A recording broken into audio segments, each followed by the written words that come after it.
until finally one day she gave me permission to go on Oh, point and go across the floor. And that was that. And I cried.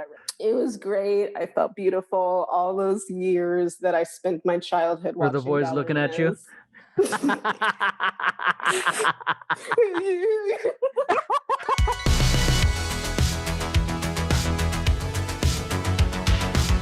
What's going on, ladies and gentlemen? Welcome to another episode of Throwing Tantrums.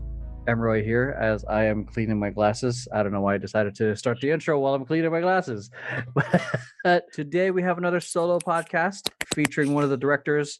I'll let her say her name in a bit.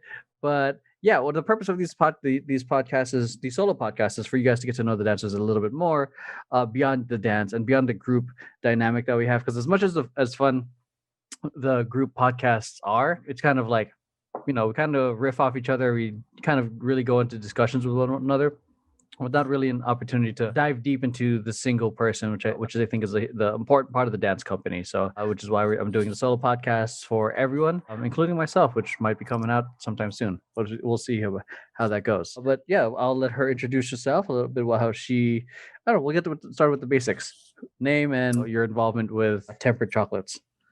Oh my God. I'm Krystle Vergara, and I'm one of the directors. My role is logistics, and yeah, that's about it. I give off a lot of love for the team and help wherever I can.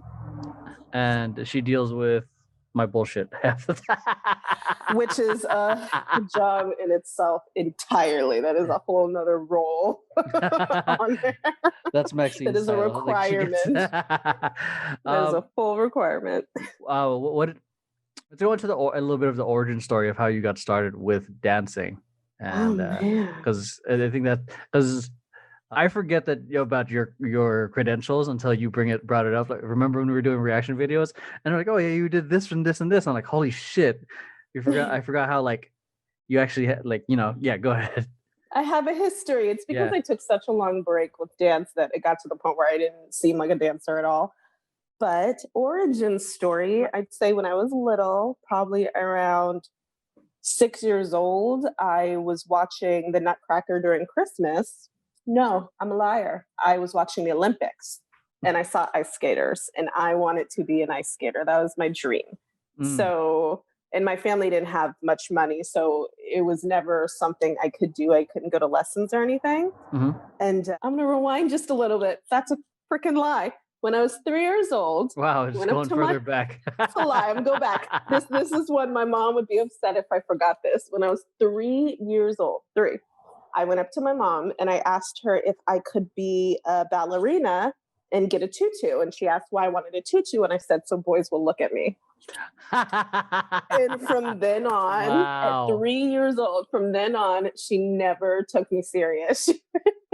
She ragged on me for saying that since I was a little kid, and I never got that tutu. But I think it derived from like wanting an audience. That want was there from day one. But then later, it became a joke. And then around 6 years old, I saw the Olympics. I saw ice skaters. My dream was to be an ice skater because I loved how they spun around. That was the main aspect. And from there, couldn't do that. And Christmas time came probably the same year. And I saw the Nutcracker. And then I made the connection. And I was like, oh, I don't have to be on skates. I can use my feet. And so I started putting on stockings for church in a bathing suit, and I just started dancing around every day. Like, all day, every day. I got my alarm clock, this little black alarm clock radio, and I would turn on the classical station, and I'd put on classical music, and I'd just dance in my room. Dang. Yeah, and I did this for years, and my mom would open the door, and she's like, Southside Chicago woman, she's like, where the hell did you get this from? She never understood why I would be listening to classical music. So I did that. I pretended I was a ballerina for so many years until middle school. I finally tried, I went for the basketball team. I was on the softball team. I was on the soccer team. So then it was all sports. And my 8th grade year, the high school dance team came to recruit and they performed for us, for the middle schoolers. And that was it. I saw them dance and I was like, I'm auditioning my freshman year. So I auditioned, and when I auditioned, I had never in my life taken a dance class. Not one. I'd only watched what I saw on TV, and I practiced where I practiced at home. Okay. But I never took a class. So I auditioned and I made it. And from there, we started to compete, and we did UDA, National United Dance Association competitions. And we lost every single one until maybe halfway through my freshman year, I started watching Janet Jackson concert videos on VHS to teach myself, because we weren't really learning anything at school. We were kind of teaching each other, and the blind can't lead the blind. Yeah. We didn't really have a coach or anything. So shit. I started, and that's why we were losing. And so I taught myself bit by bit on VHS tape her whole Rhythm Nation tour. Whoa. I play, pause. Yeah, I taught myself everything, every dance move. And that's what happened. It kicked it off. I went back to rehearsals. I taught my members dance moves. And within that same year, we won first place at a UDA competition. Jesus. And we trained hard. Yeah. That was a huge turnaround. A great testimony of is it possible to learn how to dance without having having access to it, like going to a studio. And then, and for those of you who are listening or watching, when she's saying play pause, she's not talking about YouTube, talking about VHS tapes. So that's exactly what I used to do with Usher. I would have and I loved my neighbors when we got this one VCR, when the feature had a slow-mo option, so I can go, so you can watch everything frame by frame. I'm like, oh, that's how he's doing this one move. Yeah, and it's crazy because in this, how long did it take for you to learn the whole Rhythm Nation thing? Oh my God, I binged it. I danced for hours, so maybe a weekend or a week, a weekend and maybe a few days into the whole, week. The whole thing. That's all I did. That was your friggin' intensive, man. I was a teenager, and I couldn't stop. I couldn't stop it. So I started, and back then my brain was sharp and I could retain. I was hungry. So I did it from morning till night, and then I do the dances, and my mom would pass by and be like, "Thank God, finally." What do you mean? She was just she's not listening to that classical music anymore. She ain't listening to that classical shit no more. Seriously, she was so relieved. She was so relieved. But so yeah, I taught myself that, and same thing. We ended up getting we had that VHS player where you could have it play a little slower. Yeah, but I would do it a little bit, but I actually learned that I had to. If I watched them do it a little faster, I got it better. So I just watched them do it really quick and be like, boom, boom. So it was the counts. I needed the proper counts. I would try to teach it to myself slow, and then I'd get frustrated because then I'd go real time and my body was still doing it slow. So I just rewind and play over and over. So when you went back to your high school, did you use the same moves, or did you start experimenting with your own shit? My own. Yeah. And one moves weekend, huh? I mean, moves that were popular during that time too. What was it? There was Harlem Shake and the Crip Walk and my Lord, all of that. So it snowballed really fast. And after that competition, our school recognized us. So they offered up more money. And then we were able to actually get a real coach and choreographer. Oh, and wow. She helped us out completely. Amanda, she was phenomenal. And from there, we had a coach for the rest of my years. And but it was a very competitive style, almost like cheerleader. So my part was to bring in the urban essence that we had. So it started there. We did that. And then partial way through high school, when I was in 10th grade, we went to my first intensive ever, which was with Off the Curb, which if you grew up in New England, Off the Curb was the dance company, the urban dance company that danced for Missy Elliott, P. Diddy, everybody. Yeah, they danced for everyone. They were always on TV, opening all shows. So this was a huge company. And when I went to the intensive, it was all day. My first time ever going to any dance class was the number one dance company in our state's intensive. Wow. So it was like my world bursted open. And I remember crying. I remember taking the first class early in the morning and I wanted to vomit. I was exhausted and I just started crying because I was so happy. I didn't know that this existed. I didn't know this style of hip hop existed. And I went through all day, and the owner of the company, if I can recall properly, she pulled me aside, and there were hundreds of dancers there, hundreds. Yeah. But she pulled me aside and she said I should consider coming to audition. Oh. So that was, yeah, it was, I couldn't believe it. So I told my mom, and here my mom is, a single mom who doesn't make a lot of money, but she looked up the company and she was like, this is happening. And she committed herself to driving me 1 to 2 times a week for over an hour.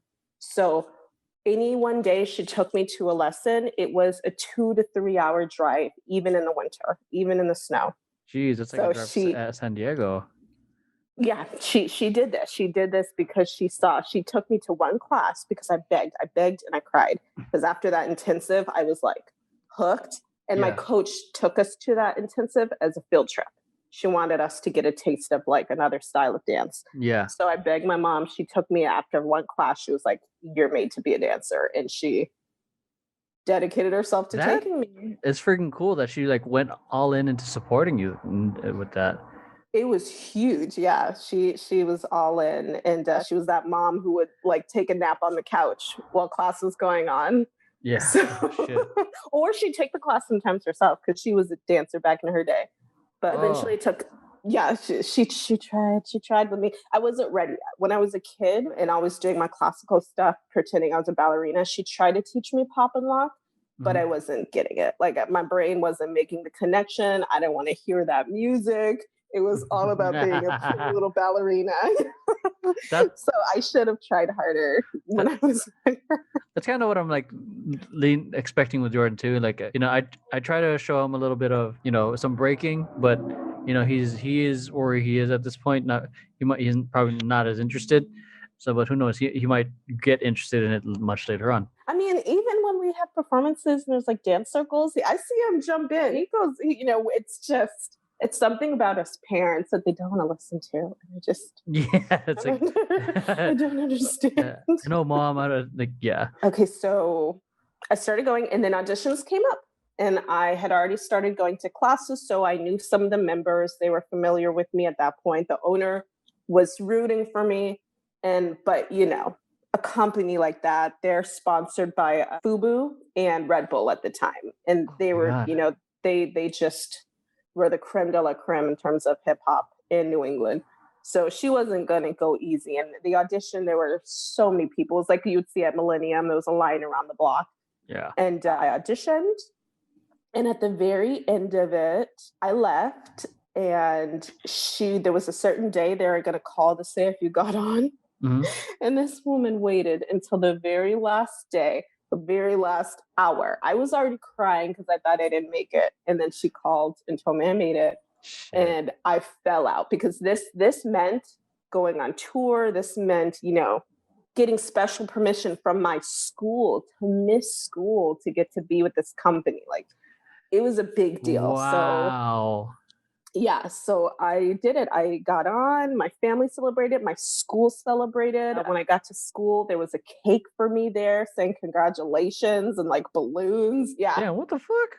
It was a big deal. Supportive ass environment, sounds like. Yeah, it was amazing. Very extremely supportive. Dude, growing half my friends would have been like, their parents, the Asian parents would have been like, the fuck is this dance shit? The fuck? I know. But with the competitions, they were so big. And then it was like, I ended up, my team voted me as captain. So I was captain after 10th grade. So usually you don't become a captain until you're a senior. So everyone saw my progress immediately. Yeah. And everyone was just so happy to see it develop. And so I toured. I rehearsed insane long rehearsals. We were known for having over an hour-long shows where it was nonstop. There were no breaks. We'd go off to the side. We'd do a quick change in the aisleways, and we'd come out and bust it out for the next piece. How many people were in the company? It was about 15 to 20. There was a youth company and the regular company. Okay. So there were two versions. And I finally got my VHS tapes. I'm going to put them on DVD. So I'll pull some of the stuff out soon. But the shows were always amazing. We always filled up whole venues. And I did have to miss a bit of school for it. We performed at nightclubs. And of course, I was not 21. So I'd have to get special permission, or my mom would chaperone the shows. And it was really amazing. So that's what kind of changed everything for me. And to wrap it all up, finally, by my senior year, we were still winning. My high school team was undefeated, #1 New England champions. And by my senior year, I trained hard enough with my team and with that company off the curb that I won a solo UDA competition. So I was not considered, #1 best hip hop dancer in all of New England is what the title was, being a #1 UDA champion for New England. Shit. So that was a big deal. Fox News came to my school, did an interview. I was on the front page of the Boston Globe. It was a whole big deal. And then I started helping out with the Patriots football team, doing solo events for the Patriots. And then I moved to California because that was it. That was the next thing. I was like, I've done it here. Like, I've done everything. Wait, so touch on the whole Patriots thing. How'd you get involved with them? Mm-hmm. Oh my God, I don't know. You just showed up. Came to me by the offer came to me by a parent who, I guess, somehow worked with the events, and they needed dancers, and we were the New England champions, so it only made sense that the New England championship dancers led the New England Patriot events. It was kind of like a no-brainer. Like, this is what we had to do. Yeah. So, and that's what we did. So we did their auction events. So they'd have themed auctions where they'd have dinners, and we would be dressed up in costumes, like whatever the theme of the event was. And I'd literally walk around with diamonds on, and I'd have security. I'd have security on me, and I'd walk around with diamonds, and I'd dance. And I'd just dance around all these people. And then if they wanted to bid on the jewelry I had on, they put their bid in the basket, and I'd just keep dancing. And then we'd perform. It was like dance motivators. We'd dance on the dance floor. They're like light up dance floors or on the stage.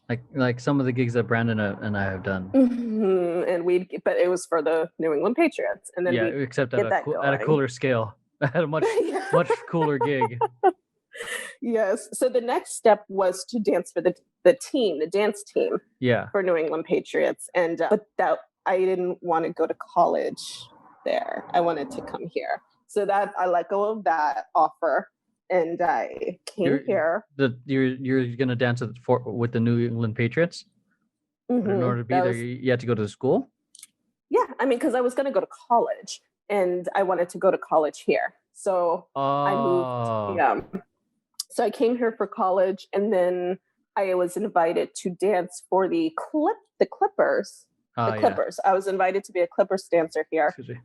But my mom at that point was like my manager, basically, after everything happened in high school and how that unfolded. Yeah. And knowing I was moving to California, she lined up an audition for this company called Disruption Dance. Before I even flew to California, the audition was, I think, the same day I flew. The same day I landed in California, my mom had it lined up for me to audition for this company. Shit, man. So it was intense. She was intense. So that's what support looks like. And it's not always,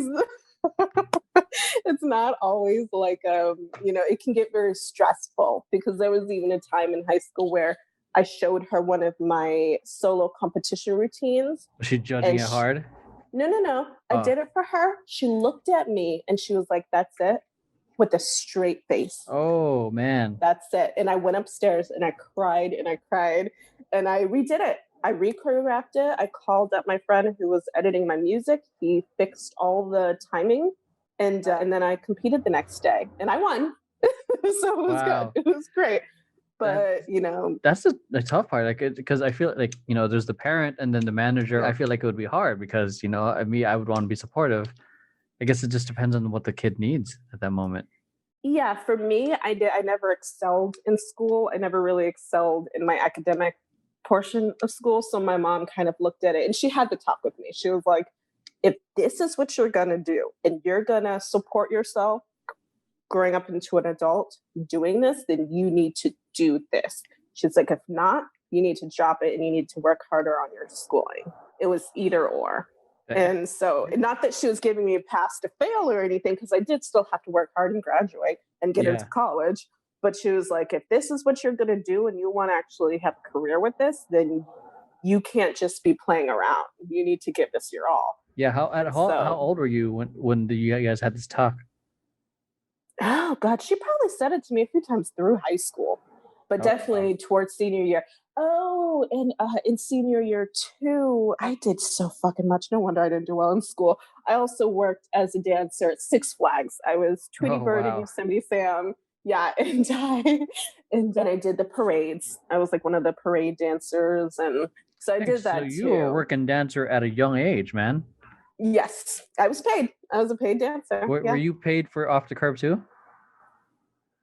Oh my God! Oh, it's so long. I'm pretty sure. I'm certain I received pay for some of the big events, but nothing that, I would remember because we performed a lot of shows. How many shows? Maybe my mom even probably kept it.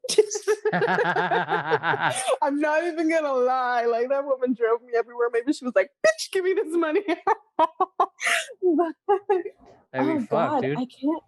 I honestly can't remember. I'm certain I did. But I was so young. I was one of the youngest members on the company. Yeah. So I can't even fully remember. Nothing that made a significant difference in my day-to-day life. It was more the experience. Six Flags paid, that was great. And that was a big audition too. That was a huge audition. Tons of classically trained dancers. And up to that point, I had never taken a classical lesson. I'd never taken ballet, jazz. The turns we had to do, the leaps, the splits, that came in from what I taught myself at home all those years growing up. Shit. Like off TV, off watching ballerinas. So so prior to your first ever class, you were self-trained? Yes. So how long, I guess, even from when you're like wanting to be a ballerina, huh? Mm-hmm. Yeah, so I'd been doing it since I was a kid. And shit. So so it's doable. Tell me about like when you got to LA. Okay, that was a big deal. LA was. I hope you guys are enjoying this so far because this origin story is very extended and showing off, how it was very involved in her age, with her in a young age. Mm-hmm.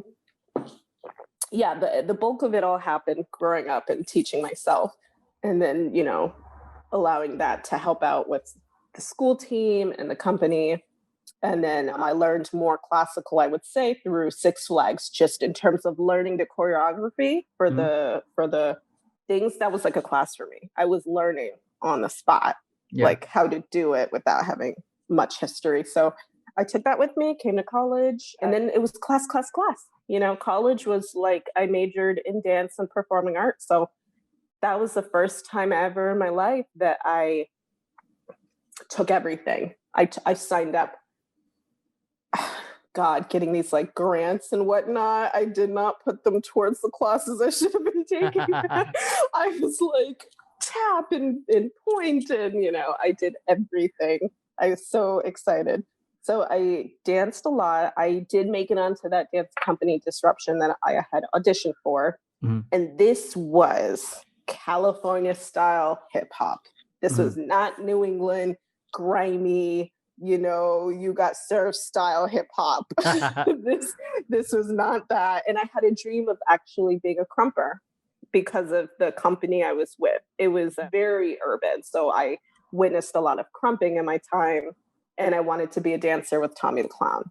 So when I moved to California, oh my God, Tommy the Clown. That was my dream. That was my goal, was to be a crumper with Tommy the Clown. So Disruption was not that. It was that hip hop. It was very intricate and more like the other collegiate style, like the where like Brandon and I come from.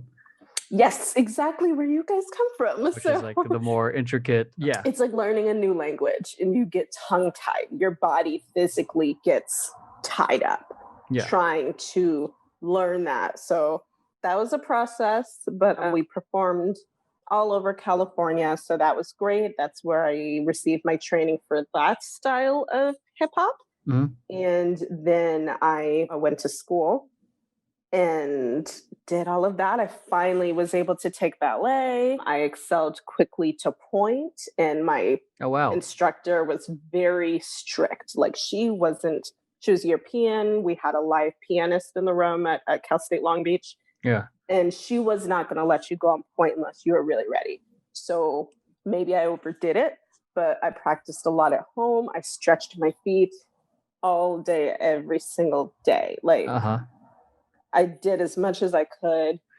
until finally one day she gave me permission to go on point and go across the floor. And that was that. And I cried. I ran home and I was like, Mommy.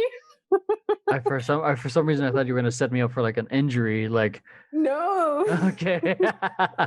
It was great. I felt beautiful. All those years that I spent my childhood watching. Were the boys looking at you?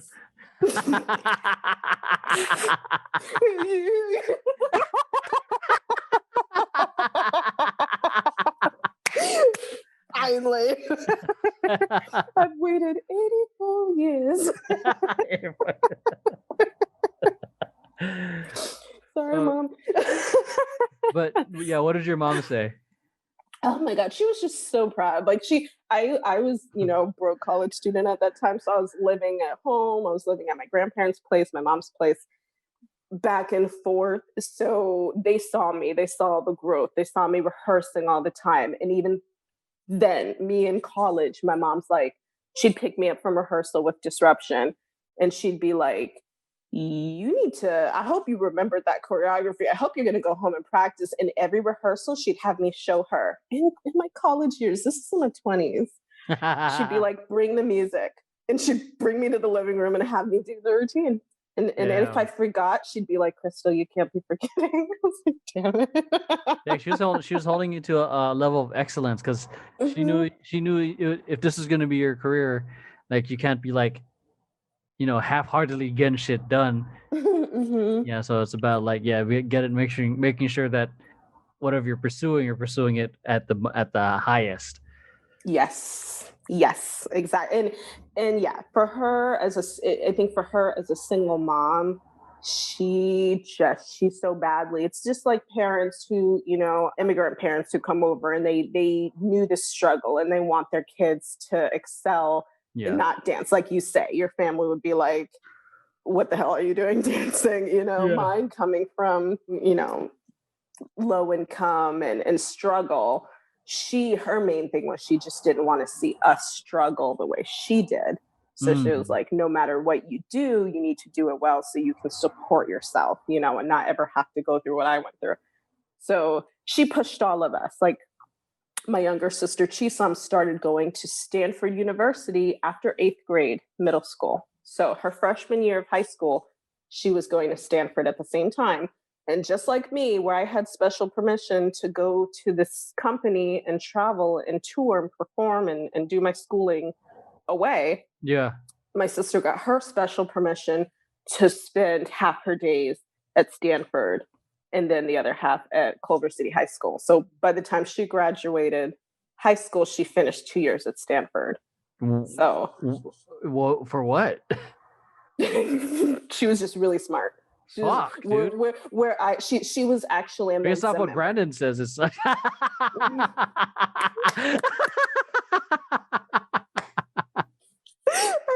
No, but smart people like that, they don't have the street smarts, it's book smarts. So it's like some things we'd be like, how are you a G? Like considered a literal genius, and she'd be invited to the White House every year to represent some of America's most intelligent children. Oh shit.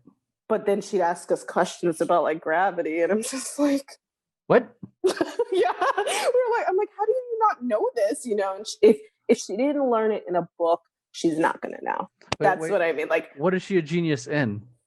Anything. She's I guess you call it a prodigy. So anything she picks up and reads, she retains. An instrument, any instrument, self-taught, got it, boom, done. She's playing it. You know, she's never had to take lessons for her instruments. Any educational book she reads, it's retained. She doesn't have to study. So because of that, I would assume she gets bored easily. Yeah, and that's what happened. That's what happens. You're a kid and you've learned everything way faster than everyone else. You're ahead of your class, and now you're going to an Ivy League while you're in high school. I mean, that's how it works. So my mom pushed all of us. It wasn't just me. Everybody got it. Damn, that's wild. So when But I will share that my sister did try to start dancing, and I was not kidding. I looked at her and I was like, if you dance, I'll break your legs. Because that was my thing. So she never got into dancing because of this? And she's still to this day. She's like, I could have been such a better dancer if it weren't for you threatening me. And I was like, sorry. Why did you just let her come through to an audition one time?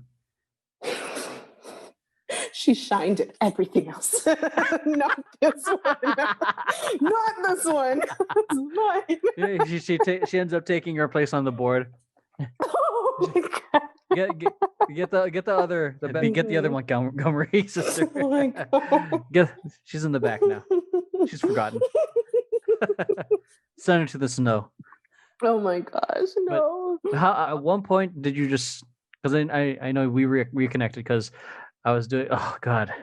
You're one of my teachers. For you. Yeah, that's true. Like I taught you back in 2006 as a guest because my friend Chewy, just for you guys, like how I met Krystle, I was a guest teacher instructor for her class because one of my friends and past members of FanBiz was invited me to teach, and I taught a stupid hard piece that I thought was really hard for the class.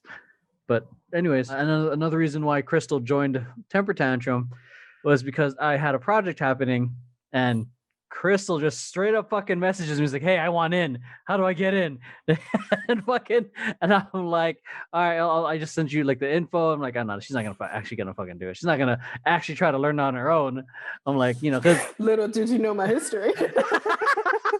Because I'm of the thought, like, a lot of people say they want things and they never really execute. And so like 99% of people just like they just say they want to do it, but they don't want to put in the work.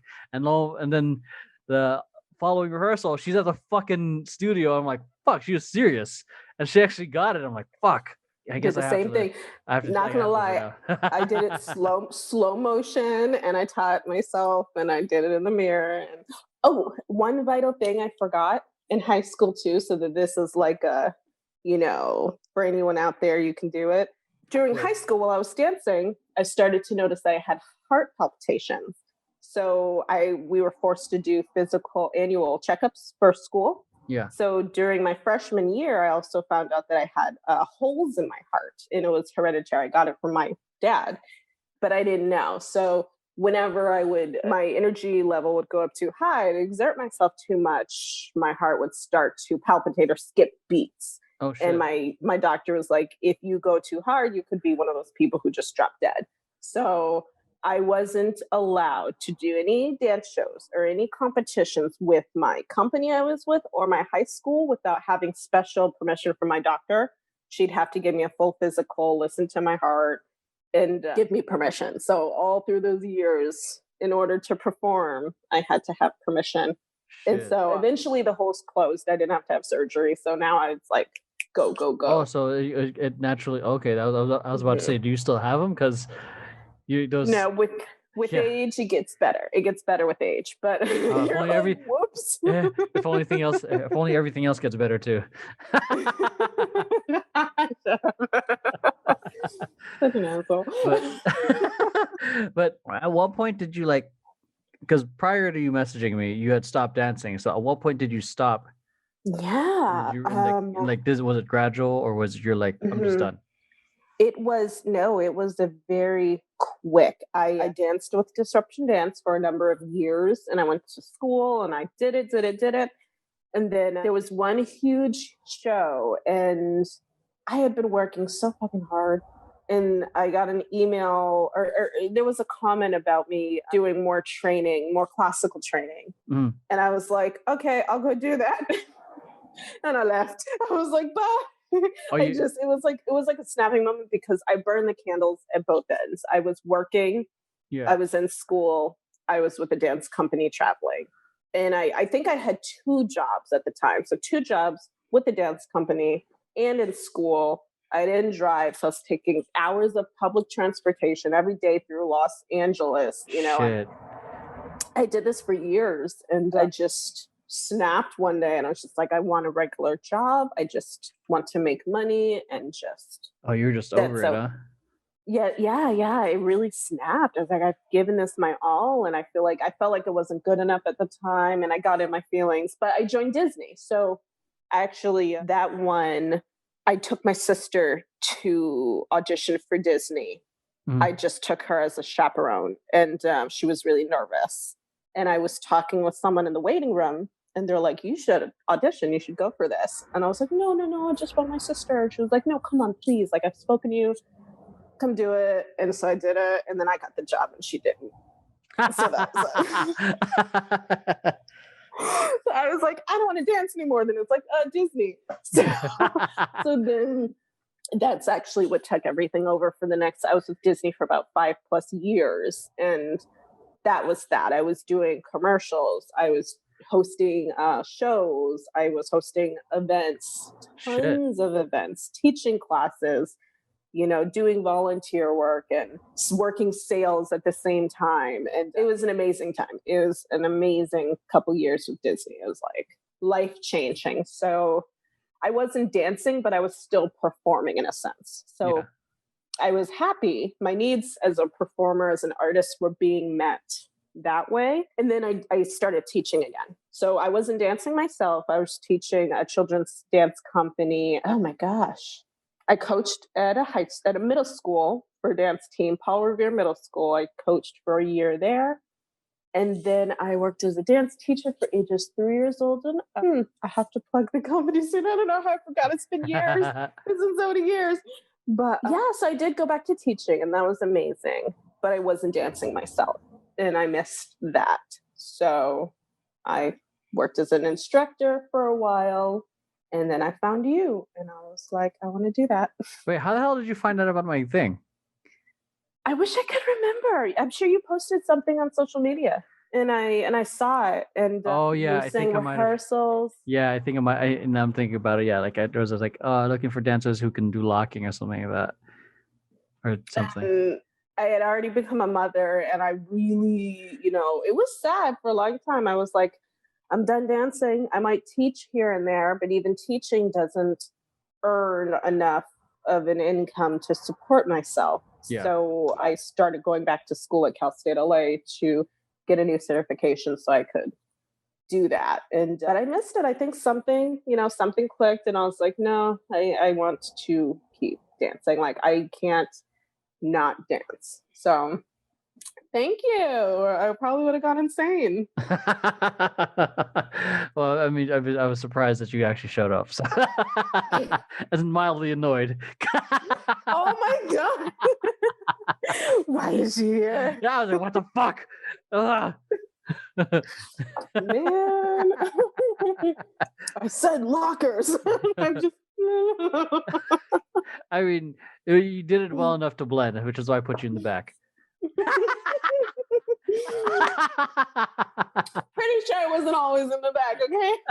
Yeah, no, you weren't. You were like in the second line at some points. Oh my gosh. But what do you call it? So you were there, and since the whole beginning of this whole project, I guess I'm curious to hear your not project, but now company. What was your perspective from seeing how it was to how it evolved to now? Seeing how it was in the beginning until now? Yeah. Oh my gosh. I did not imagine this. Let me just say that, because I'll just be very honest.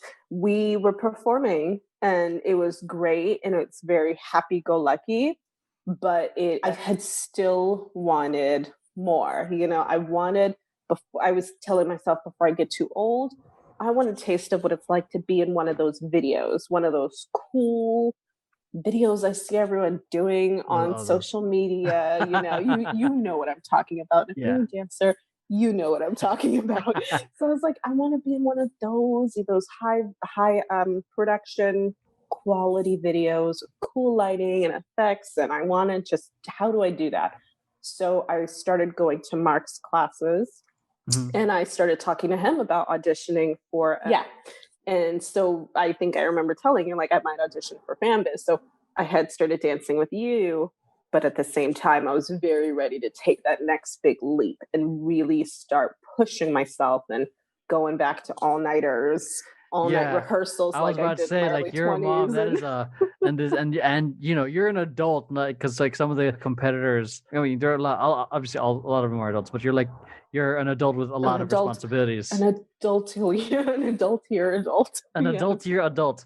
Like so, where like some of the members were like in college, like you're like you have a kid, so it's just a job. And a job. So it's very different. Where like in terms of managing your time. So I remember kind of giving you a heads up that there would be a lot. Like, but I was ready. I was ready to do it because, all I told myself was like, I've gotten this far. I'm dancing again. If I don't experience something that I want this much, I'm going to regret it forever. I'm going to always spend my days wishing, Oh, yeah, one of those. But then the pandemic happened and everything stopped. And, we had already decided to become a company, which was amazing. And what did we do prior to that? We were still performing. I think our shows at Universal started to amp up in a way that I started to let go of the idea of even auditioning for FanBiz, because I'm like, you know what? This is a lot. Like, we're doing a lot. This is becoming a lot. We're becoming our own family. This is filling my cup more than the idea of competing would be, So I was getting a lot of joy from that. And I was like, you know what, this is enough. These videos we have performing on the stage is something I can show my grandkids one day and be like, yo, grandma had it. Look what she was doing. She's in the back somewhere. Damn, bless you. Oh my God. I mean, always getting me. I mean, now, because especially since you saw the most recent video, there's an actual close-up of you for the closer, so like you kind of like checking that mark. So, done. Yeah. So all right, everyone, bye. Are you gonna retire? I was about to say, are you gonna retire now? But so now we're doing what we're doing now, and what we're doing now with our company is exactly what I was hoping for all this time when I decided I wanted to get back into dance. And, when I was looking at FanBiz and creating that social media content, creating those cool videos, it was everything I wanted. And we're doing that. And it's amazing. And we're not only doing it, but it's enjoyable. The process, I'm having a lot of fun. I'm not coming into it with high stress and anxiety, like in my early 20s, with those long, stringent rehearsals and burn a dancer out. Burnout. Yeah, I wasn't experiencing burnout per se. And it seemed like everyone else was happy too. Like everyone else, I really truly feel like with Temper Tantrum is happy where they are, happy with what they're doing. I see smiles on everyone's faces. I'm not ever picking up on any weird energy. It's a pleasant experience every single time. So I didn't expect it to be this. I didn't expect it. And oh my God. I can only imagine like how long we plan on dancing, as members. Okay. So was, coming to the, I guess, first Temper Tantrum, I think rehearsal, was that your first time dancing in a long time? Yeah. What was it like coming back? being in a room? That was actually really freaking scary. I remember sweating. I remember that was probably the only time I had anxiety, where it's just like, oh my God, I don't know everyone here. Who are these people? They're probably amazing. And am I going to pick this up? But then it was like you were there and you were a familiar face, So I was even though I was being an asshole. Why are you here? Yeah. I was like, at least the head of it is Emery, and that's my boy. So I was like, it can't be that bad. And as an adult, it's just a little easier. So I went in, I introduced myself to like Brandon and everybody else. And everyone was so warm and welcoming. It wasn't like one of those situations where people look at you and they're just like, hi, and then go back to stretching and warming up by themselves. Yeah, it wasn't like that. People, if anything, some people were coming up to me and introducing themselves, and it was a good time. Like I remember leaving and just being like, oh my God, that was amazing. And texting my family, my group family chat. What did your family say? They were excited. They were just like, oh, congratulations. That's so awesome. And I think they were apprehensive, probably like, what is she doing? After all this time, what is she doing? She having a crisis? I send them a video and it's just me by myself in a room. They have an intervention the following day. Like, Krystle, you're not dancing. You're not on tour anymore. But yeah, it was okay. So, so some of the people that were part of the original project didn't stick around because obviously they can't stick whatever priorities, and respect to him. Fuck you guys, Richie, Rika. Just kidding. Love you guys, and Lauren. But like, what made you? Obviously, like, there's the family aspect, and I guess all that. What was to stay? Yeah, that was the end. Like what? Like, I mean, I had gone without for so long. Being a dancer, and you can't do it for years. It eats away at you, and you just want it. It's not like where you're performing. Like I see right now in the community, you might see certain dance members performing all over the place, popping up on everybody's social media, performing in all these other pieces. And, it's just, there's options. They've got options. If they want to take a break, they can take a break. They can pick it back up, go dance with another group again, and keep themselves going. But I was so far removed from the community that I had nothing. So it's not like you were my only option now. Damn, okay. No. I see how it is. No, not at all. I'm gonna text the board right now. But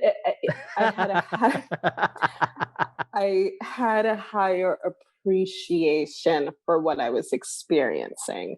I think that's what it was. I didn't, to me, it wasn't like a dime in a dozen experience. It was like this, I see it and I know this to be an amazing experience, and I know this to be an amazing opportunity. And this is something I ought to stay on board with. And so what happened, and that's why I stayed. And, I went so long not dancing, so I was very rusty. Mm-hmm. And so now I'm just spending this pandemic like working out and working on my flexibility again, and working on my stamina. So when we do kick back up, can really enter back in and level up with everybody. Oh yeah, what have you been doing I guess throughout the whole the pandemic, since it's practically going to be a year since we've been locked down since the pandemic. Well, whatever we've been able to do, which has been great. I started just little things. I started jogging, and then work still took up a lot of time because I was working to kind of keep my company afloat as an accountant. And I went to school for HR, but I suck you in. Okay. But more recently, I stared doing Insanity, just a 60-day program, just to get my strength up. And that's an intense program, dude. I'm going hard. So that's that. And I'm going to start taking, I started looking up, I want to take classes again. And so, when everything does open back up, I'm so ready to just actually start taking classes and reworking on myself, because now I see that there is no limit. There's no, oh, I'm in my 30s, it's time, my time's up. No, I can absolutely keep going. I can keep enjoying myself. I can keep developing my skills. So I've decided to prioritize that for this year. Like, no more like, ooh, I'm doing it. I'm nervous. I'm doing it again. This is so exciting. Now it's like, okay, no, I'm doing this. And I'm with a company and we're all supporting each other. And I want to push myself to be the best that I can be for everybody as well. I'm going to start training again and like really going to classes and really up my skill set. So let's see what happens. So yeah, it's not like, so it's not so much of like, I'm like the like, yay, excitement, but now it's like the commitment of doing it. Mm-hmm. Yeah. Yes. Yeah. Oh my God. So as I guess one of the directors of Temper Tantrum, what do you kind of envision seeing happening for yourself with the company? Or even these sound like such interview questions, like for a position. But I don't know, I'm curious because I know what I want. But like I'm curious to hear what you would want for yourself and for the company. For myself, I want to be more in the know, again, because I was so removed for a period of time. I want to be in the position where I know who's who, what's what, where's where. So when there's an opportunity, just go on TikTok. Right now, no. So when there's an opportunity, I can help manage things like quickly. I want it to get to a point where we can provide work for our dancers like that. I know something's coming up. I know of this person who's planning a showcase, or maybe I know they need to hire, like Brandon. Yeah, like very, he's always on top of things, always in the know. So yeah, he's like connected in the industry. Yes, yes. I'd love to know more, and I see us really doing what we're doing, but on a greater scale. I see us creating amazing content that fans enjoy. I see us creating content that fans look forward to seeing, like waiting for our next passion project.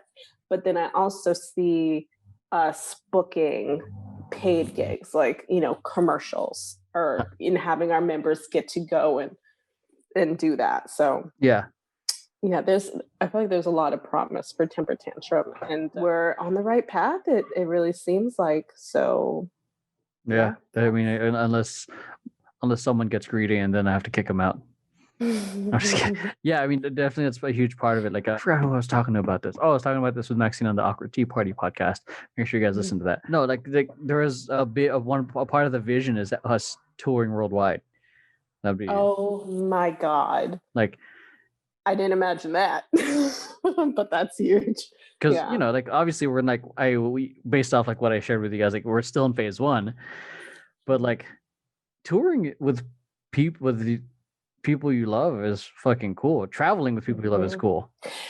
Yeah, and I see that. I actually can see that in a way where, and I don't know if I'm thinking too small, but I can see that in a way where we have a fan base, and we might come to find that we have a huge fan base in a certain part of the world, and we might decide, hey, let's go there and teach a workshop. For our fans out there, and that would be a time where we go and we travel and we get to meet some of our fans that have supported us from halfway across the world. Yeah. So that's yeah. I mean, that goes to us being in phase 1, which is the brand building or the platform building. Mm-hmm. But like because you saw the streams, I have like a lot of the people there. They're asking for us to come perform at like Tokyo or in fucking Poland. We're not big yet. I mean, we'll probably if we go, but like that just shows like promise of like some interest. So I would love to do that. And like that is something where I'd get my own ticket just to go, just to get out there and get to dance somewhere new. Yeah, I want them the dancers to experience what it is to tour. Like especially it'll be even better since it'll be kind of on our own terms. Like like it's us. I think the stressful part would be like the director. If we were booked by a artist or something and had to Yeah, like for at least for us, we would manage to schedule. The directors would just have to make sure we're obviously I think we're pretty good at scheduling, but passports and all that stuff. But that's who knows how long that's going to be from now. With Yeah, who knows? But I definitely see that, and I've got tons of friends who I've known who created massive fan bases in different parts of the world and go and teach, and like it gets to the point where things become even more affordable because they have free stay, they've gone so many times that it just works out. So I see how it happens, and where there's like supply and demand and people want to see you and want to learn from you. It makes it that much easier because they might put you up in somewhere, since you're there to teach at that local studio, or and I could absolutely see us doing stuff like that. I think that would be amazing. Yeah, and then after that, like probably like phase 4 or something, or for phase 5 or whatever, like would be because the super long term would somehow make Temper Tantrum into like a regular company. Entry level dancer, junior level dancer, mid level dancer, senior level dancer getting paid entry level like a regular job. Mm-hmm. Yeah. So, yeah, that's just like shit. I'm like, I would be excited for us to do it, but that's like 10-20 years into the future. But we'll see. I don't know. I don't think that long. I don't think that long. Who knows? Yeah, like, but I mean, we managed to get funding within the first year, and I said we would get it in 3 years, and we got it in the first year. Exactly. Yeah. So yeah, fuck, dude. Here's one thing that I was that kind of just came into mind because I was recently editing one of our members. She hasn't been able to dance with us because she refuses dancing in the middle of the pandemic. So much respect to her. But Amanda Carmassi, I think she shared some experiences like on her perspective as a woman, like that things that she didn't know. If I'm making sense, like were there situations or what is something that you wish you knew as a dancer, as a female dancer, prior getting into any of this work? Because I feel like, especially since this was brought in the middle of like a whole bunch of, people being called out last year in the community, if you saw that. Mm-hmm. So I'm like, I'm curious to hear that on your end. I'm just, because the only reason I'm bringing it up now is because I was editing her podcast. I'm kind of curious to hear your end. I wish that I knew that we had the space we have, that we have a right to our place in the community, because when I first came here, everything in my mind was like, I'm a female dancer. I have to have this bit of about me. I have to have the sex appeal. Because the first company I was with, we were hip hop. Yeah. We did have guys, but we ended up kicking all the guys out and we made it an all-female crew. And yes, we did hardcore hip hop, but we did it a lot of times in lingerie, and we did like hot import night car shows, and and I really stepped into it having this feeling as though I had to look very provocative, and I'd never get to be one of those guys who were just, wearing normal clothes and doing what they do, you know? And if I saw a crew that had too many guys, I'd be like, oh, they probably don't want me. I probably fit because I'm a woman and we have this image about us. And so that was a thought that was in my mind early on in my early 20s. And I'm really glad for other dancers now because of social media. I'm glad that they can see that now you can audition for this and join that and work towards any of this, if you really want to. But back then it was very much like, there's no place for me there. My place is being here. And even though I love hip hop, having to be sexy this, like, while I do it. Yeah, like this kind of look that is kind of like you're supposed to have, right? Mm-hmm. Yeah. And the look, the style, but now it's like, no, okay, I can dance with everybody. Anybody can hold up on their own as long as you have the capabilities. You gotta have the ability to join in with them. To just be like, I'm gonna do it anyway. Did you ever audition for an agency? No, never. That was never a thought. I was with that company and I put all my time in there. I was in college. And then the biggest audition I had was for Sierra at Millennium, I think it was. And I got to the finals in the auditions. And I got up in front of her. She called me out, had me come up in front of her, in front of the table. And she asked me to do like a 50-second or something like that solo. She just wanted to see me do more. And it was for a hip hop music video. And she wanted like twerking and stuff. And I did ballet. I did ballet. So that was it. She was like, thank you. I did like turns and everything. And she was like, thank you. And I left. And that was that. And then I auditioned to be a jerk. You know, jerking back in the day, like New Boys. Yeah. You auditioned for New Boys? I got it. Shit. I was set to go on tour with them. You know that little boy that danced with Chris Brown? That little boy back in the day that was like always killing it. He was one of the dancers with us. And yes. And that was like a big old deal. Yeah, I remember meeting him with Culture Shock. It was really good locker for his age at that time. Yes. So I did that. I auditioned. I got it. We started rehearsing. And I was all ready. It was New Boys and Baby Dolls. And then funding got pulled for the tour. Oh, shit. So, yeah. So I never even went on tour. But I got the experience of the rehearsals and all that. And that was it. I managed myself as best as I could and then just let go of everything and went to work. Went with Disney. And that was that. Damn, I think everyone, a good chunk of the Temper Tantrum, especially the youngsters, are going to be blown away with the amount of fucking experience we just dropped in this fucking hour. Just on the origin story. A long time ago. Yeah, I mean, and that just comes to show how much you can get done in your 20s and your teens, your early 20s. Like, by the time you get to your 30s, it seems like it was a world away. Unless you were like on tour steadily through all that time, you know, you can get a lot under your belt and then you can take a break and then you can jump back into it. That's true. I mean, because 2004 to 2012, I was in charge of Fanbiz. So and then Daddy Duties came in, and then 2017 I came. 2016 I came back. 2016 2017 season was my last season, and then that was like my closing off season. Yeah, it's crazy like how it just feels like a decade ago. Just feels like, I don't know, a lifetime, because like I look back, like half the friends majority of the friends I hung out back then, I don't hang out with now. Yeah. Things change. And another thing I'm going to add to that, being a woman in the industry, please, female dancers, understand, becoming a mother does not change anything. Like becoming a mom, I felt like I was really done. And my time being a dancer was over. That was that. But it's really amplified. You know, you can make a way, and then it's even more special because your kid gets to watch you dance, and then they might soak it up too.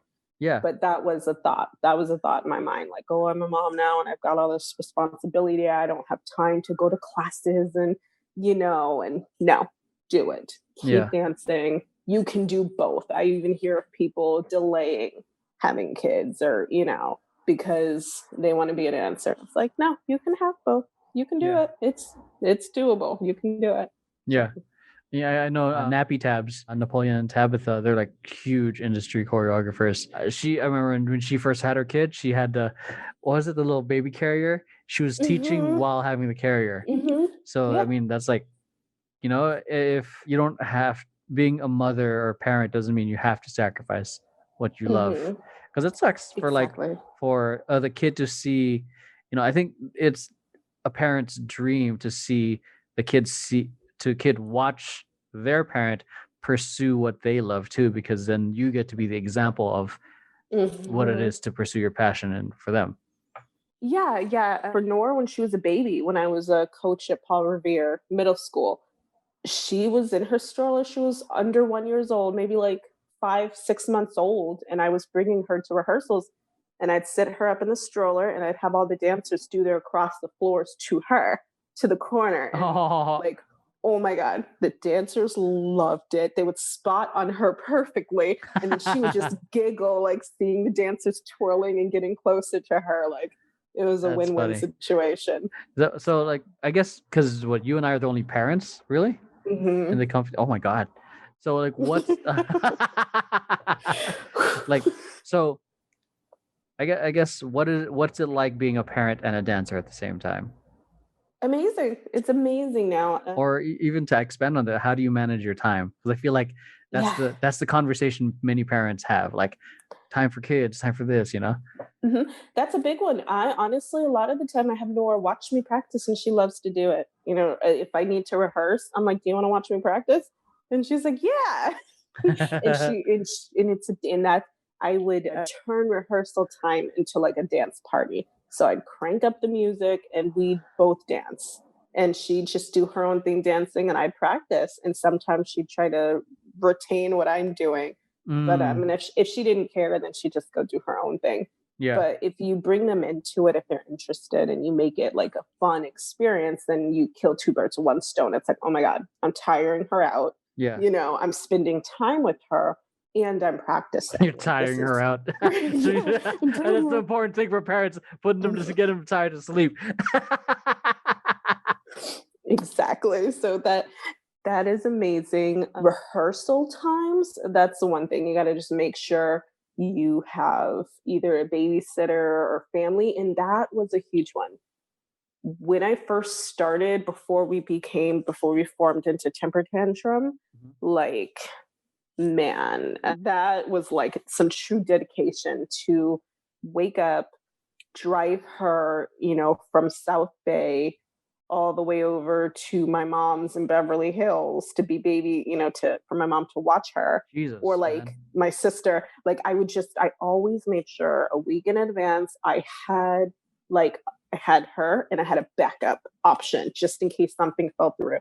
Yeah. Pack up the lunchbox, pack up the toys, you know, the tablet, make sure everything's ready to go, drop her off, head to rehearsal, rehearse, go back, pick her up, and then go back home and then get her ready for bed and do all that. So it's you know, you got to be dedicated for times like that. And that's if like you don't have a partner at home that's gonna like just watch them. It's just that her dad would be working during that time, doing like evening news or something. So I always had to make sure.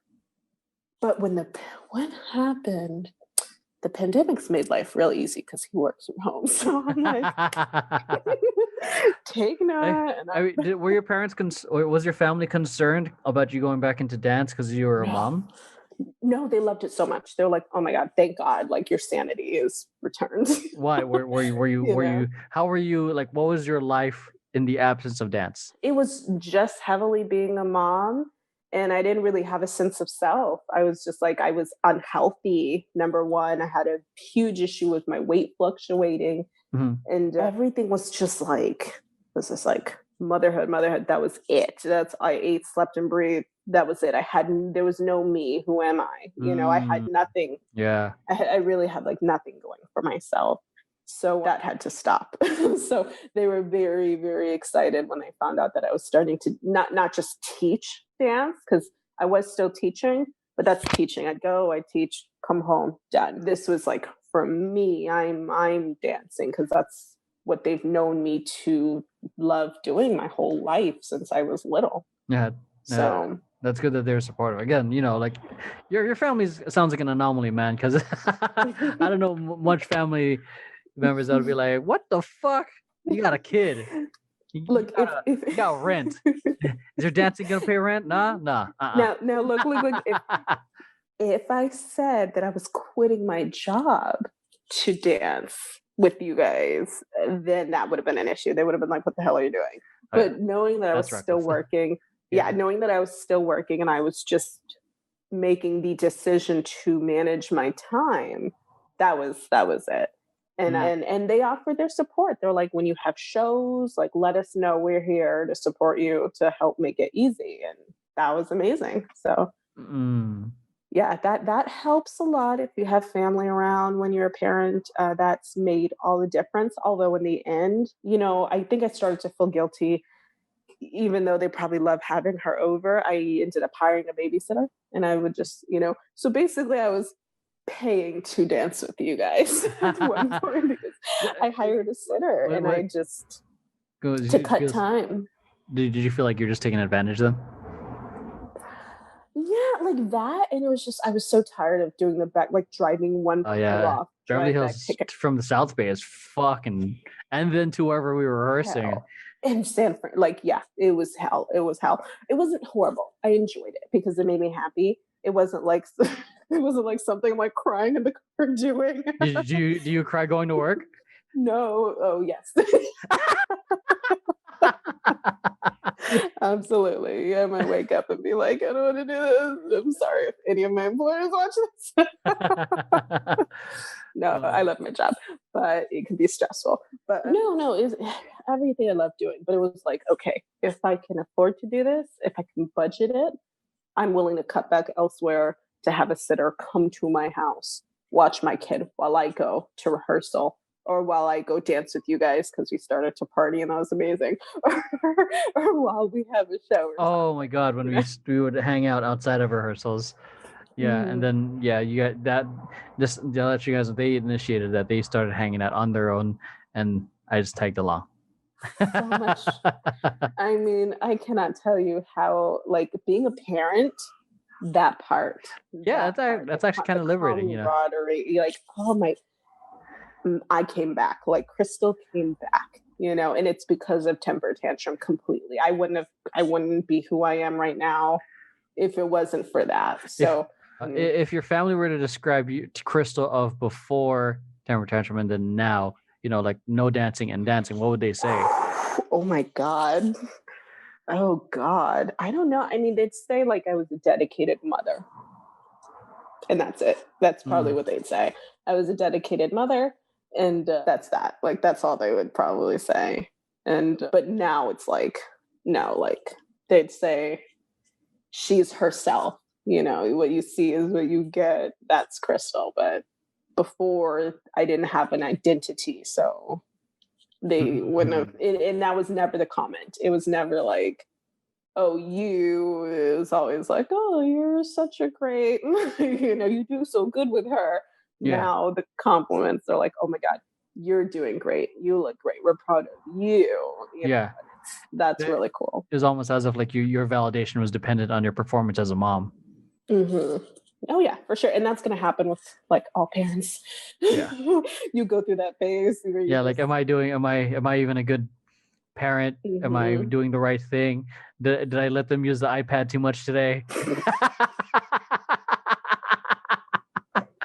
Exactly. Okay. So here's a parenting question, because parents have, especially of this generation, like they have a habit of like demonizing kids using the iPads and phones. So what are your thoughts on? We got a split household on that one because her dad hides it. He would hide the remote from me and from her and hide the tablet, hide all of you. Oh, bitch! You're not watching TV tonight. No, I wasn't allowed to know where it was because he's like, you're just gonna turn something on and then like let her watch something so you could go do something, and just like I would, but still. So like I'd be confined to like my laptop or phones. Yeah. It was just, yes, if I argued it, I could find out where the remote was, but I chose my battles wisely. I was like, you know what, hide it, do what you want. But for me, no, I don't care. You know, I feel like, yes, I have her watch it at a distance because I don't want her vision to get impaired. Yeah. But she's such a bright child. You know, all of our kids, this generation is so bright. And I feel like a lot of that goes towards what they learn on their iPads. There's books, there's games, there's educational videos. She does yoga. Like, she knows more yoga moves than I know because she's been doing children's yoga on her tablet since she was little, you know? Uh-huh. So she learned about condensation and planets and all of that way sooner than I would have got to teach her because she watched classroom videos on YouTube, you know? So I'm like, you know, a big advocate for giving your kids or allowing your kids to use devices. I feel like it's their right. It's their, you know, they were born into this era of technology. Yeah. It's their birthright to know how to work it. Yeah. And if you take that away from them, I feel like you're just holding them back. And it's, you know, if you don't want your kids having technology, fine. But but when at some point they're gonna enter the world, they're gonna go to school and they're gonna be sitting in front of a computer, and there's gonna be a lot more that their classmates are gonna know how to do if they were allowed to use computers and technology earlier on. So I feel like, unfortunately, if you're against it, you really honestly could be holding your kid back education wise.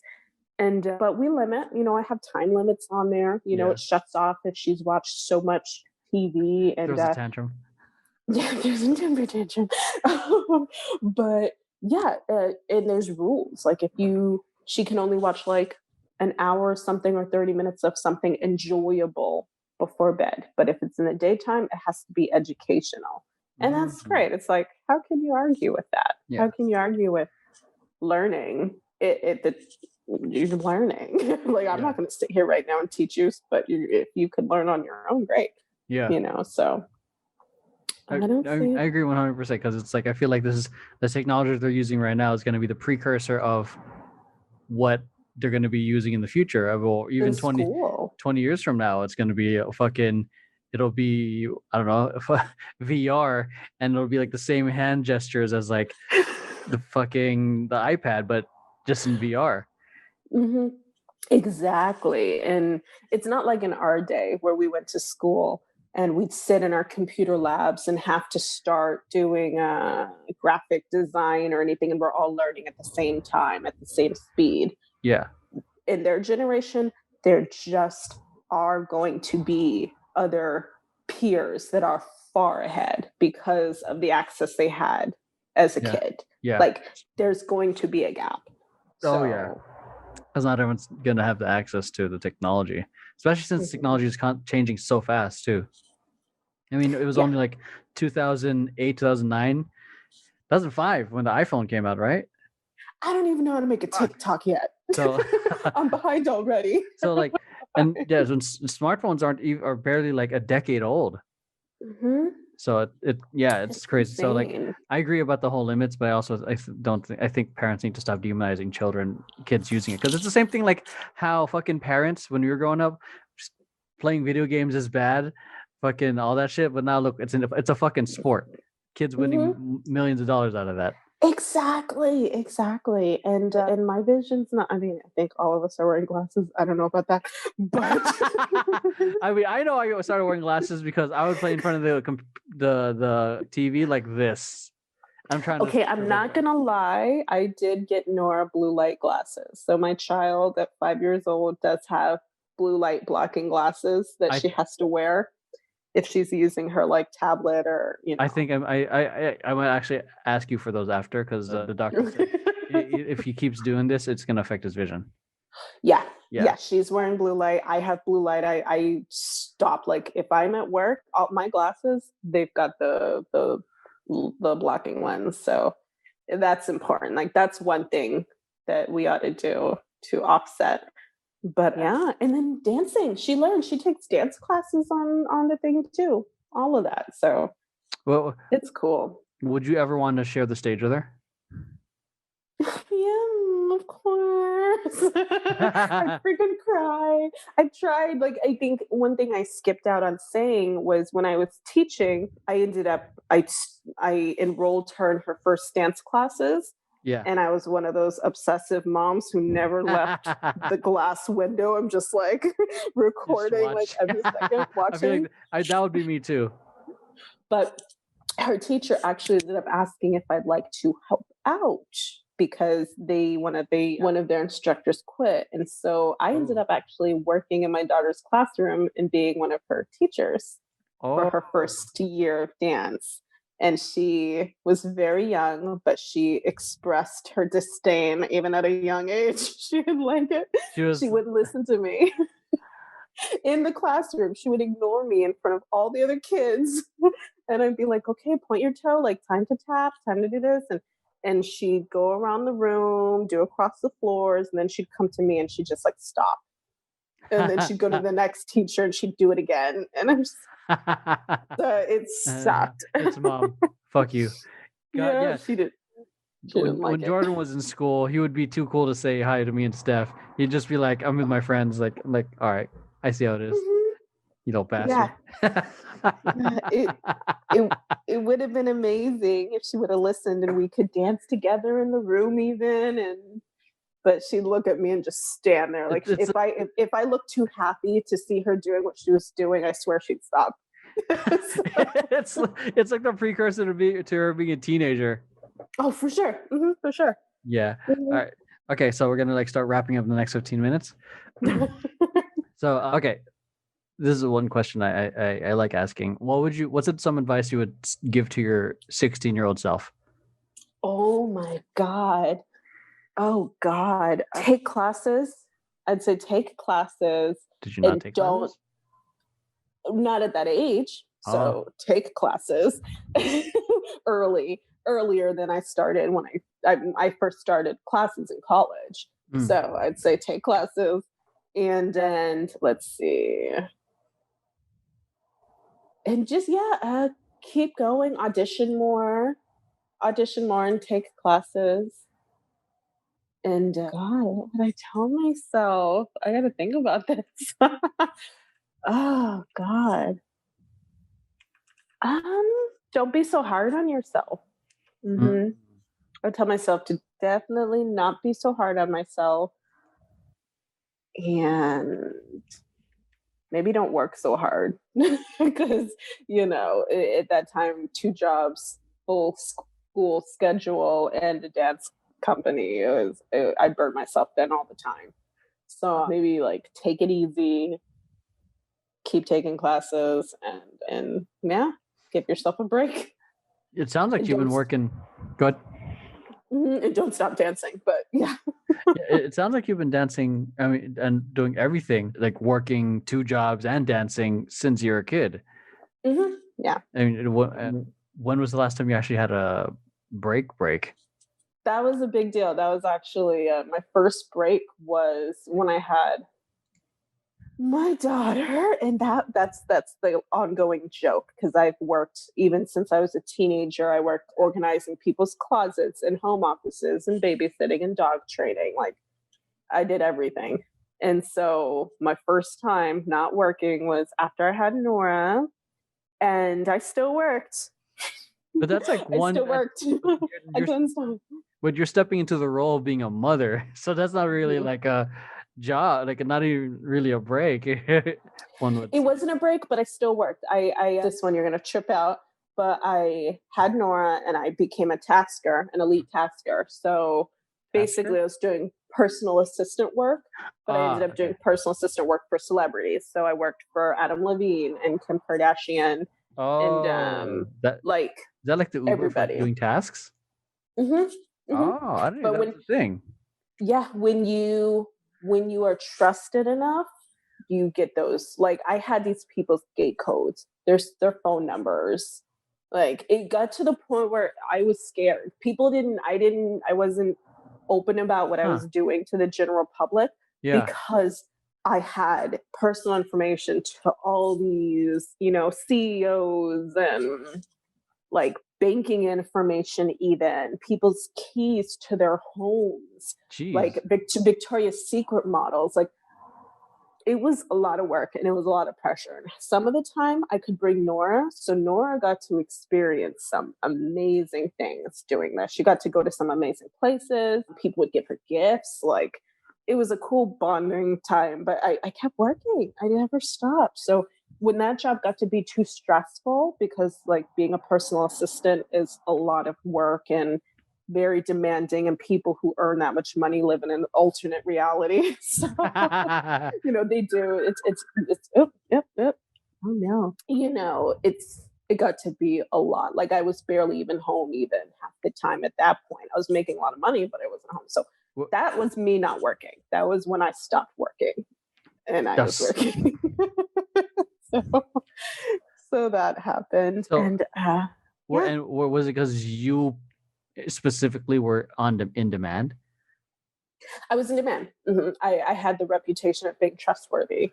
So damn. That happened. Shit. All right, so we're gonna move on to some rapid fire questions. You ready? Okay. All right. So, what's the best thing that happened to you this month? Oh my god! Oh my god! Oh my god! Oh my god! Oh my god! I got my shelves in my living room. Oh no! I started working out. What's your favorite board game? Clue. Clue? Ooh, that's a fun one. When are you most inspired? Oh my gosh! When I watch dance videos. Really? I'm yeah, when I watch other people dancing. I mean, yeah. I mean, it depends on who I'm watching, I guess. If you could teach one subject in school, what would it be? Dance. Not dance. Aside from dance. Not dance. Oh, marine biology. I love. That's right. You're going to be going to. Mm-hmm. I wanted to be one. Yes. Yeah. Well, my sister wanted to be one too. What's your favorite beverage? Coca-Cola. I drink it every single time. What's the best compliment you've ever received? Oh my god! Recently, that I don't need to wear contacts because my eyes are pretty. That's the most recent one that got me. Are you wearing contacts right now? Mm-hmm. Okay. What else is that? No. What's your favorite birthday cake? Oh, fuck. I wish I could answer quick on this. It's this Brazilian style cake from when I was a kid, and I don't know what it's called, but it's got this custard in the middle, and I can taste it, but I've never had it since I was a kid. And I'm not kidding. I've hunted down bakeries in New England recently making phone calls, and I've gotten as close as to finding out that it was like a certain grandpa's recipe, but he passed and they haven't kept making it. That's it. So I'm like, damn it. Damn, that sucks. I just looked it up right now. Other than that, strawberry and whipped cream style cakes. Yeah. Okay. Yeah, that sounds bomb. I just looked it up. It's nowhere to be found. But okay. So, what is your favorite movie? Oh my gosh, that's gonna be Event Horizon. Which, please don't judge me, guys, and maybe don't watch it. You're gonna think I'm messed up. But Event Horizon, that's my favorite one. I don't remember that one. Okay. What would you do with your 15 minutes of fame? 15 minutes of fame? I don't know. You know that saying, everybody. Right? 15 minutes of fame, like if everyone's watching, or yeah, like if you're like you know that you've heard the term, right? 15 minutes of fame. You know, like if everyone's you have all the attention for like a moment, like maybe even for a day. Like Dogface, he was like famous for like a week. I don't know. I just like thank everyone and try to say positive things to make the world a better place. That's it. I just try to spread positivity. What does creativity mean to you? Being original, like showcasing what's in here, showcasing what's really in your mind, and sharing that with others. Okay. Last rapid fire question is, what is an important life lesson for someone to learn? To just go easy on yourself. Don't overdo it, and don't put so much pressure on yourself. Like everyone does it in every aspect of life, and it doesn't really help that much. Don't stress yourself out.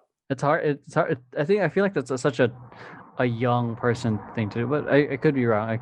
Because I know a lot of people are still putting pressure on themselves right now. I think it's something I've learned to do less, even though there's a lot going on. But it's a tough lesson to learn because you feel like a constant sense of urgency.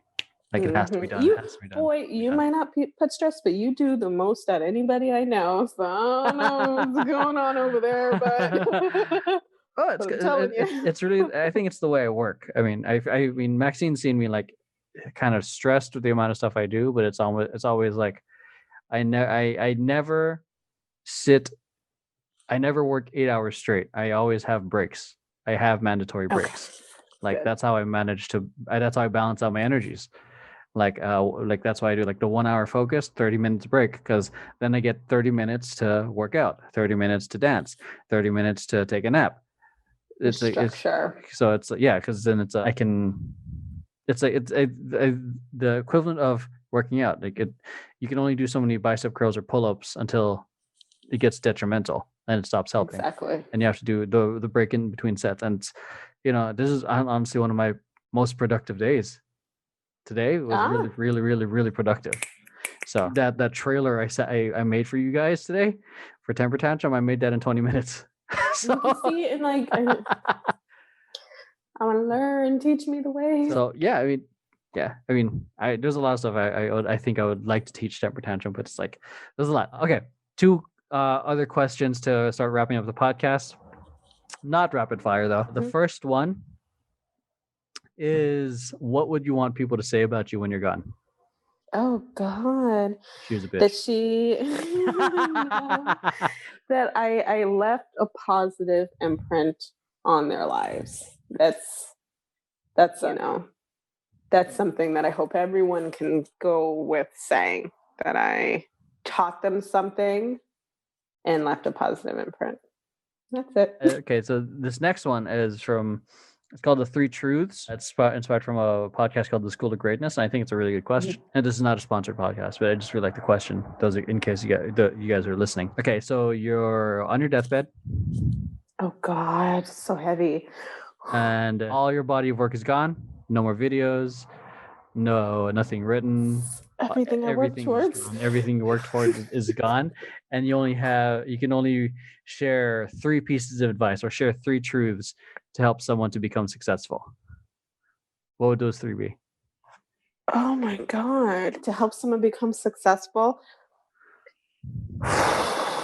I'd say take your passion seriously. Put time and effort into your passion. I'd say give yourself structure, and so follow your passion, have structure, and save money. Please save money. All right, cool. So that's it. So where can people find you to connect with you and follow you? You have an OnlyFans or something? Look here. On Instagram at, what is it? Krystle Darling. Krystle, Krystle _darling, DARLING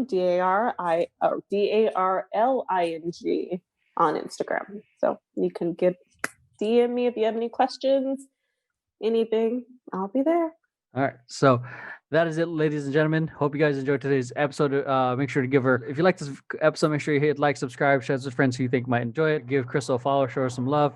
We're most likely going to be doing like a second round with all these dancers, because I mean, a lot of this podcast is really just scratching the surface of where they are. Because I didn't even get to talk to Krystle about, how she got into flipping houses and becoming a millionaire. Yeah, so she's not a millionaire, but she knows how to flip houses and all this stuff. So, which is, again, the purpose of it is to get to know the dancers beyond just dance. So, but anyways, links and everything are going to be in the description down below. We appreciate you guys for listening and watching. Please stay safe, take care of each other, and have an amazing night, evening, morning, wherever the heck you are. Love you guys, and we'll see you guys in the next episode. Peace out.